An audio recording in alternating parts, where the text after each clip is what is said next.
नमामि शमीशाननिर्वाणरूपं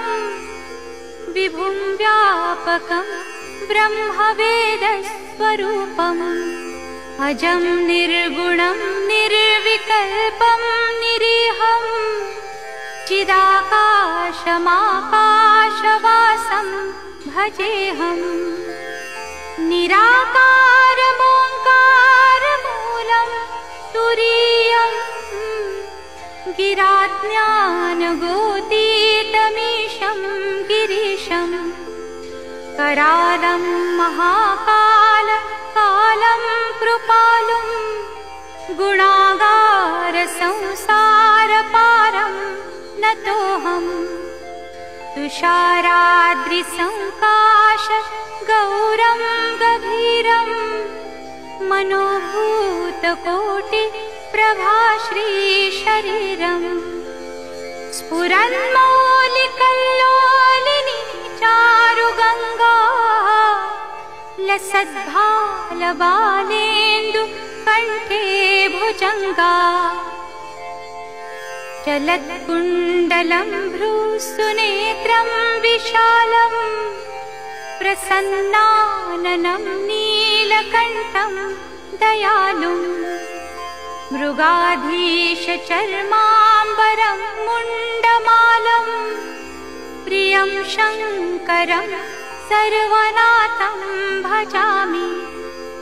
प्रचण्डं प्रकृष्टं प्रगल्भं मरीशम् अखण्डं मजं भानुकोटिप्रकाशम् त्रयशूलनिर्मूलनं शूलपाणिं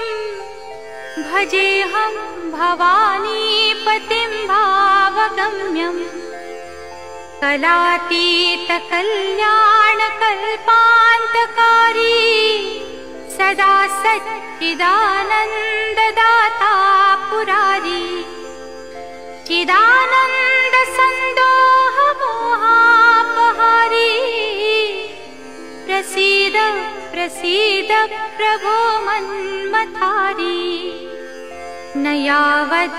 उमानाथ पादारविन्दं भजन्ति हलोके परे वा नराणाम् न तावत् सुखं शान्ति सन्तापनाशम् प्रसीद प्रभो सर्वभूताधिवासम् न जानामि योगं जपं नैव पूजा न तोऽहं सदा सर्वदा शम्भुतुभ्यम् जराजन्म दुःखौघतातप्यमानं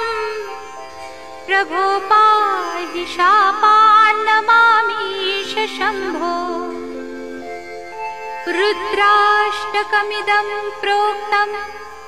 विप्रेण हरतुष्टये ये पठन्ति नरा भक्त्या तेषां शम्भुः प्रसीदति